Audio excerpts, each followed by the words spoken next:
समंदर के नीचे क्या है? दोस्तों, आपके सामने दो पिक्चर है जहां एक तरफ हमने अंतरिक्ष की गहराई में 93 अरब प्रकाश वर्ष तक गोता लगा लिया है, लेकिन वही पृथ्वी पर मौजूद समंदर की गहराई में हम आज भी नहीं जा पाए हैं। आखिर क्या है समुद्र की मिस्ट्री?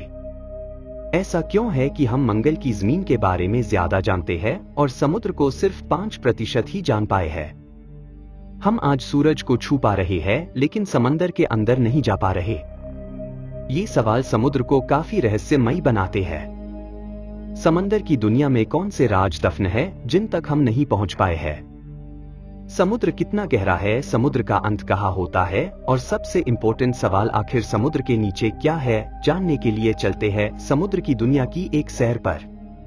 समुद्री सतह से 40 मीटर नीचे तक की गहराई तक स्कूबा डाइवर्स को जाना अलाउ होता है और इसके आगे 100 मीटर तक की गहराई तक डीप सी डाइवर्स गोता लगा सकते हैं, लेकिन इस गहराई पर पानी का प्रेशर बढ़ जाता है।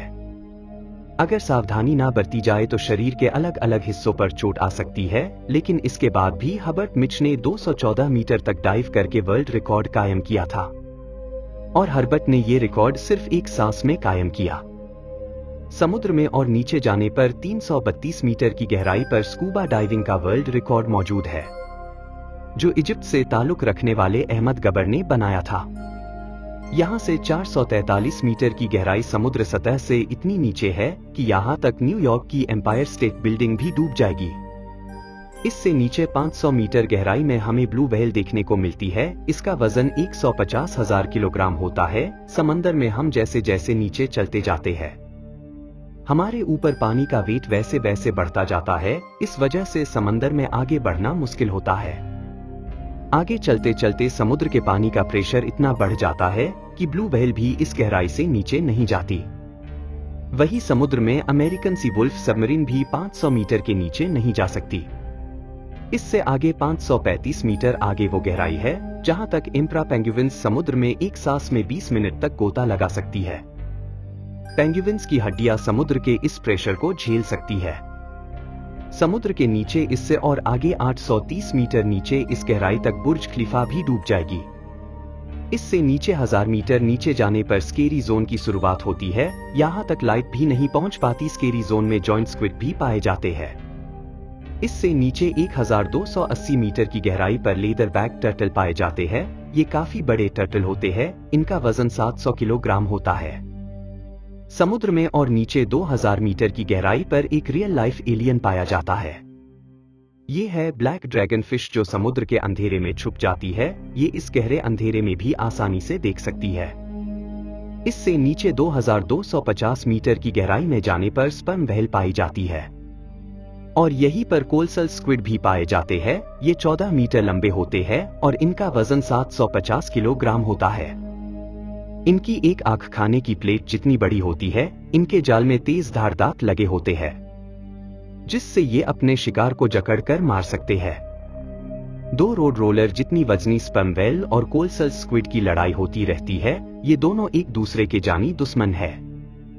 इस मारी हुई स्पर्म व्हेल की बॉडी पर दिखाई देने वाले निशान एक कोलसल स्क्विड की ही करतूत है। समुद्र में और नीचे 3800 मीटर की गहराई पर टाइटैनिक का मलबा आज भी मौजूद है और आगे 4000 मीटर नीचे समुद्र में वो हिस्सा शुरू हो जाता है जिसे अबिशल्स जोन कहा जाता है। यहाँ फिंक टूथ वाइपर फिश और एंगला फिश जैसे जीव मौजूद है। पानी के अंधेरे में एंगलर फिश को नेचर ने एक ऐसी टॉर्च दी है जिससे वो आसानी से अंधेरे में देख सकती है। वहाँ अंधेरे में रहने वाले बाकी सभी जीवों के शरीर में भी लाइट पैदा होती है, जिसे बायोल्यूमिनेशंस कहा जाता है, और ये लाइट इंफ्रारेड होती है जिसे हम नहीं देख सकते। आगे 4781 मीटर की गहराई तक वर्ल्ड वॉर 2 में क्रैश होने वाले बैटलशिप का मलबा आज भी मौजूद है। समुद्र के नीचे क्या है, इसे जानने के लिए हमें और आगे जाना पड़ेगा। और आगे 6000 मीटर नीचे की गहराई पर समुद्र का ऐसा हिस्सा शुरू हो जाता है जिसे हैडल जोन कहा जाता है। यहाँ वाटर प्रेशर एक इंसान पर जंबो जेट रखने जितना होता है। इससे 6500 मीटर की गहराई तक यूएस नेवी की रिसर्च सबमरीन ही जा सकती है, जिसे डीएसवी अल्वन कहा जाता है, और ये वही सबमरीन है जिसने टाइटैनिक को खोजा था। और इससे आगे 8848 मीटर की गहराई वो पॉइंट है जहां तक माउंट एवरेस्ट भी डूब जाएगा। लेकिन इससे भी आगे जाने का रिकॉर्ड बनाया था 1960 में डोंग वॉच और जैक स्पीकार्ड ने ये 10,916 मीटर की गहराई तक गए थे। इस गहराई पर सिर्फ इनकी सबमरीन की रोशनी थी और इस रोशनी में इन्होंने एक अजीब घटना देखी जहां कोई बहुत बड़ा जीव इनका पीछा कर रहा था। लेकिन यहां पानी का प्रेशर इतना ज्यादा था कि इस सबमरीन के एक हिस्से में क्रैक पड़ गया और उन्हें तुरंत ऊपर जाना पड़ा। समुद्र में और नीचे 10,972 मीटर की गहराई उतनी ही होती है जितना एक कमर्शियल प्लेन ऊपर उड़ान भरता है। समुद्र में और आगे 11,000 मीटर की गहराई पर मारियाना ट्रेंच मौजूद है। ये समुद्र का सबसे डीपेस्ट पॉइंट है, इसे चैलेंजर डीप भी कहा जाता है। ये समुद्र में जानी गई अब तक की सबसे गहरी खाई है और इससे आगे आज तक कोई नहीं गया। समुद्र की इस गहराई में कई भयानक राज दफन है। जब एक बार एक अंडर वाटर टेस्ट व्हीकल को यहाँ 11 किलोमीटर भेजा गया तो उस व्हीकल को किसी पावरफुल जीव ने काफी मजबूती से पकड़ लिया था और काफी जोर लगाने पर भी इसे लोग नहीं छुड़ा पाए। पर कुछ देर बाद उस भयानक जीव ने उसे छोड़ दिया, लेकिन जब इस व्हीकल को ऊपर लाया गया तो इस पर लगे निशान देखकर रिसर्चर्स के होश उड़ गए, क्योंकि ये निशान किसी और के नहीं बल्कि दुनिया के सबसे बड़े शार्क मेगालोडन के थे। माना जाता है कि समुद्र की गहराइयों में कुछ भयंकर जीव आज भी मौजूद है जिन्हें हम नहीं खोज पाए हैं। उन्हीं में से एक भयानक जीव मेगालोडन शार्क है, जो लाखों साल पहले लुप्त हो गई थी। हो सकता है कि ये शार्क आज भी यहाँ मौजूद हो। समुद्र के नीचे कई तल क्षेत्रों में अनेक जगह एक्टिव वोल्केनोस भी है जिनसे लावा निकलता रहता है। ऐसे गर्म इलाकों में भी कई बार कई शार्कों को देखा गया है और ये वैज्ञानिकों के लिए भी रहस्य है कि लावा उगलने वाले डीप सी वोल्केनो के पास कुछ शार्क कैसे जिंदा रह सकती है। हम समुद्र में नीचे मारियाना ट्रेंच में पहुंच चुके हैं। ये अब तक एक्सप्लोर किया गया समुद्र का सबसे डीपेस्ट पॉइंट है जिससे आगे तक कोई नहीं जा पाया है। अभी तक हमने समुद्र के 5% हिस्से को ही जाना है। पर एक सवाल अभी तक बना हुआ है कि आखिर समुद्र के नीचे क्या है। अगर आप सोच रहे हैं कि समंदर के नीचे कोई विलुप्त सभ्यता, विलुप्त शहर या सोने चांदी के सिक्के मिल सकते हैं, तो आप गलत है। असल में समुद्र के नीचे क्या है, ये जानने के लिए हमें पृथ्वी की संरचना को समझना होगा। पृथ्वी की संरचना में कई लेयर्स है, जिसमें सबसे ऊपर के लेयर को क्रस्ट कहा जाता है, जिसमें हम आप सभी जीव जंतु रहते हैं। इस लेयर की मोटाई 5 से 10 किलोमीटर है। इसके बाद मेंटल की लेयर शुरू हो जाती है। क्रस्ट की 1 किलोमीटर की गहराई में नेचुरल आयल जैसे संसाधन पाए जाते हैं।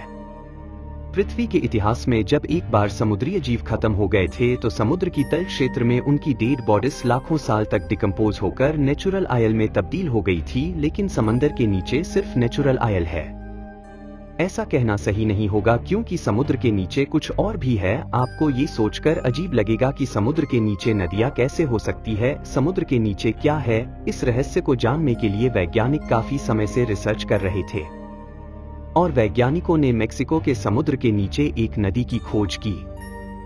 रिसर्चर्स ने इसका नाम सिनोट एंजेलिटा रखा। ये नदी कई जगह समुद्र के नीचे 115 फीट तक भी बहती है, लेकिन इस नदी का पानी पीने लायक नहीं बल्कि खारा है। इसी नदी के तरह ब्लैक सी के नीचे भी दुनिया की 6ठी सबसे बड़ी नदी मिली थी, जो समुद्र में 100 फीट नीचे बहती है। इस नदी की रफ्तार 6 किलोमीटर प्रति घंटा है।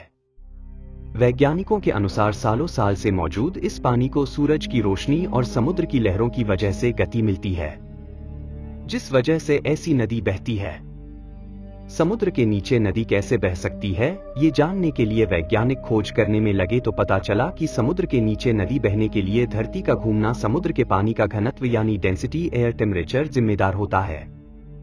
समुद्र में सूरज की रोशनी सब जगह अलग अलग टेम्परेचर क्रिएट करती है और साथ ही पृथ्वी की लगातार रोटेशन की वजह से समुद्री सतह पर छोटी छोटी वाटर कॉल्स पैदा होती है, जिस वजह से समुद्र के नीचे भी नदी बहने लगती है। समुद्र के नीचे इस तरह पैदा होने वाली सब बड़ी नदी को गल्फ स्ट्रीम या गल्फ धारा के नाम से जाना जाता है। ये नदी इतनी बड़ी है कि अगर दुनिया के सभी नदियों का पानी भी मिला दिया जाए तो भी ये इस नदी के पानी से कम होगा। इस धारा में घूमने वाले पानी को अंतरिक्ष में मौजूद सैटेलाइट से भी आसानी से देखा जा सकता है।